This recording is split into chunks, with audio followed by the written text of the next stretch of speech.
But let's move on to a new category. We're talking about the Rookie of the Year. So this is going to be a little bit different. Let me explain criteria here. Rookie of the Year award is, and let me pull this down so I can explain this to you guys. Rookie of the Year, ultimately, right? This is going to be who made the biggest impact within their first 12 months with whatever new promotion. This does not mean you just made your debut, right? It means you made your company debut. You made your company promotional debut, whatever the case may be, and you had a fantastic impact. And there's a couple of fighters here that I want to talk about. So first and foremost, Muhammad Mokaev. How could you go wrong with this guy? 3-0 to start off, flyweight division. He's taken it by storm. 2 submissions, 1 decision. I mean, he's looked pretty relentless. He even set a takedown record, you know what I mean, in like his first or second fight.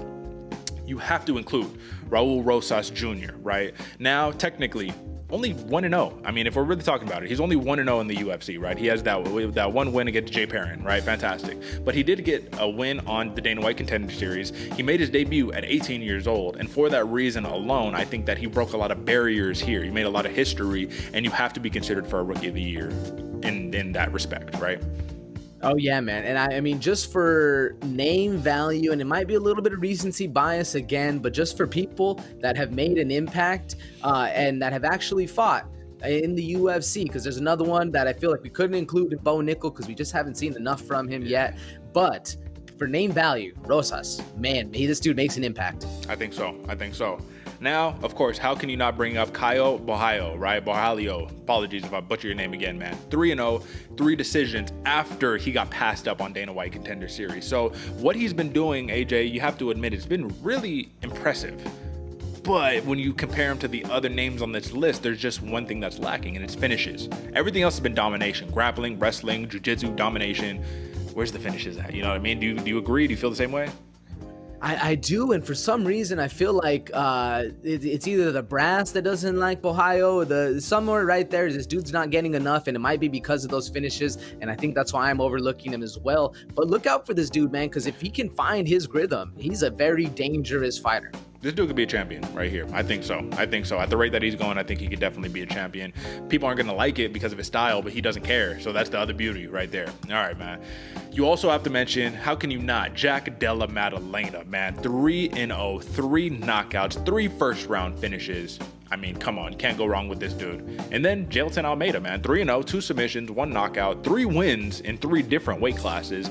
And to me, that's kind of what takes the cake right there, ultimately. Like, I feel like Jailton Almeida is probably one of the most undervalued dudes on this entire list. You know what I'm saying? So with that being said, let's jump straight to it, man. Let's talk about a winner, brother. Let's get it. All right, man. So for my Rookie of the Year, what do you know? Jailton Almeida, you gotta love it. I said I was gonna switch it up. I guess I brain farted on that one. Either way, this is a man right here with fantastic victories over respectable opponents. But you do it in 3 weight classes. You hit 205, you hit light heavyweight, you get the dub in heavyweight on short notice, and then you said, oh, you know what? You need a catch weight 220 pounds on short notice? Not a problem. Give it to me.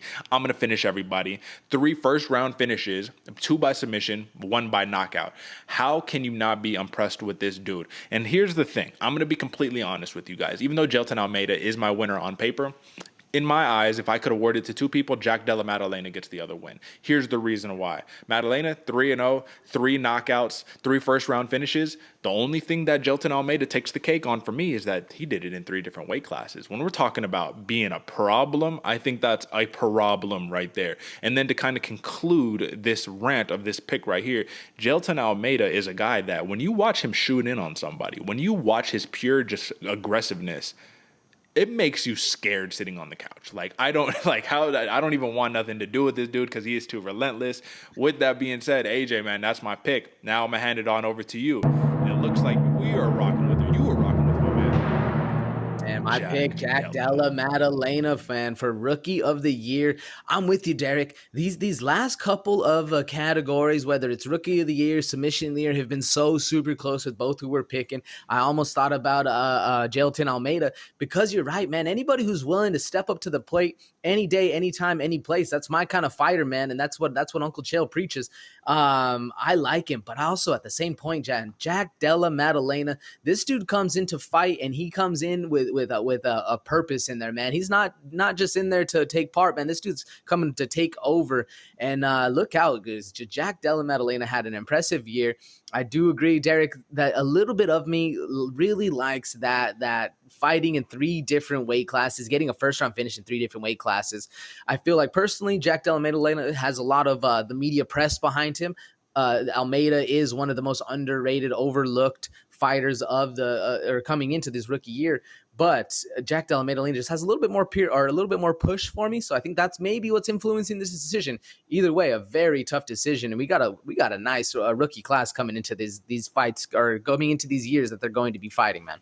I'd say so, man. I would say so. So let's just ask this, because we already finished with the category. We have our winners. But, like, if you had to choose of that list, who do you think has the best title aspirations? Like, who has the best chance to actually become a champion?